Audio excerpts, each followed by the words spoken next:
అధ్యక్ష will take appropriate action. Yashaswini Reddy గారు.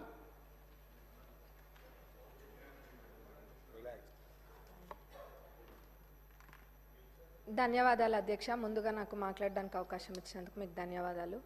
మా పాలకుర్తి నియోజకవర్గంలోని పెద్దవంగర మండలం 2016లో ఏర్పడింది. అది పేరుకి మండలం అయితే ఏర్పాటు చేసిండ్రు, కానీ అన్ని గవర్నమెంట్ ఆఫీసెస్ అన్నీ కూడా రెంటెడ్ బిల్డింగ్స్లోనే ఉన్నాయి. దీనికి ఒక దాతలు ముందుకొచ్చి స్థలం ఇవ్వడం కూడా జరిగింది. దాంట్లో ఎంఆర్ఓ ఆఫీస్ ఆల్రెడీ ప్రారంభించి 50% పనులు కూడా పూర్తయినాయి. మిగతా 50% పనులు ఏవైతే ఉన్నాయో దానికి 1 కోటి రూపాయలు అయితే ఆ బిల్డింగ్ సంపూర్ణంగా పూర్తవుతుంది. దానికి నిధులు ఇవ్వాలని సంబంధిత మంత్రివర్యులని అడుగుతున్నాం.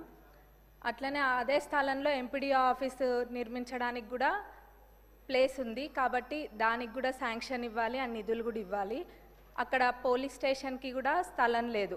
పోలీస్ స్టేషన్ కూడా రెంటెడ్ బిల్డింగ్లోనే ఉంటుంది, కాబట్టి పోలీస్ స్టేషన్కి కూడా స్థలము మరియు నిధులు ఇవ్వాలని కోరుకుంటున్నా ఇన్ఛార్జ్ మినిస్టర్ గారిని, అట్లనే సంబంధిత మంత్రివర్యులని కూడా.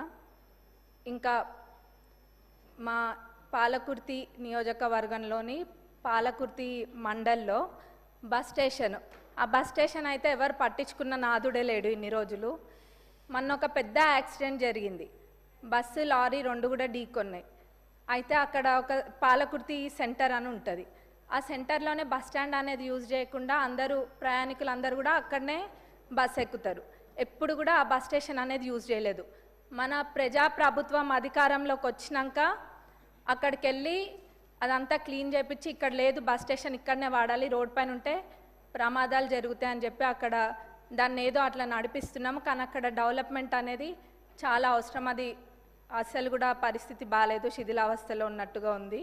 కానీ ఇప్పుడు ఏదో టెంపరీగా అయితే క్లీన్ చేసి పెయింటింగ్ అవన్నీ కూడా వేసిండ్రు. ఆ బస్ స్టేషన్ డెవలప్మెంట్కి నిధులు ఇవ్వాలని ట్రాన్స్పోర్ట్ మినిస్టర్ గారిని, ఇన్ఛార్జ్ మినిస్టర్ గారిని కూడా అడుగుతున్నా.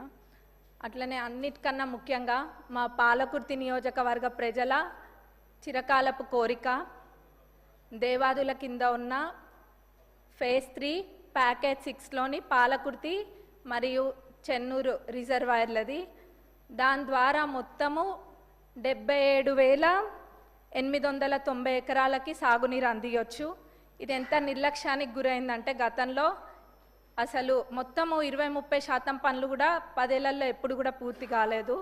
నేను గతంలో కూడా అడిగితే మన ఇరిగేషన్ మినిస్టర్ గారు సానుకూలంగా స్పందించి రివైజ్డ్ ఎస్టిమేట్ వేపిస్తే మొత్తం ఒక 1015 కోట్ల దాకా రివైజ్డ్ ఎస్టిమేట్ కూడా వచ్చింది.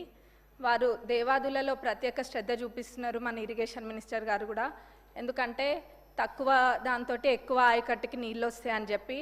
ప్రభుత్వం వచ్చినాక, మన ప్రజాప్రభుత్వం అధికారంలోకి వచ్చినాక అదే చేస్తున్నారు. ఎక్కడైనా కానీ తక్కువ ఖర్చుతోటి ఎక్కువ ఆయకట్టు ఎక్కువ వస్తుందో అట్లాంటి ప్రాజెక్టుల పైన దృష్టి పెట్టడం జరిగింది.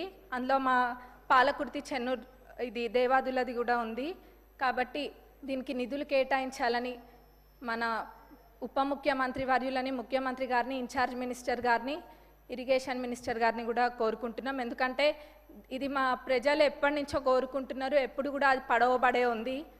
కాబట్టి ఇది చేయడం వల్ల చాలా మటుకు రైతులకి మేలు చేకూరుతుంది మా ప్రాంతంలో.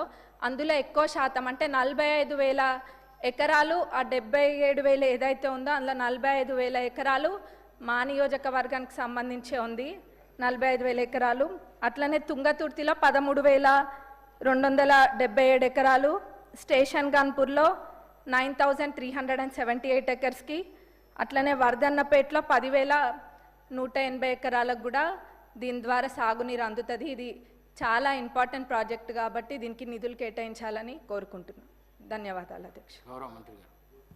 అధ్యక్ష, తమరి ద్వారా గౌరవ సభ్యురాలు సోదరిమని అడిగినట్లు ఏదైతే అన్కంప్లీటెడ్ ఉందో ఎంఆర్ఓ ఆఫీసు దాన్ని కంప్లీట్ చేస్తూ, అదే రకంగా MPDO office, police station, bus స్టాప్కి సంబంధించిన అంశాలు కూడా అడిగారు.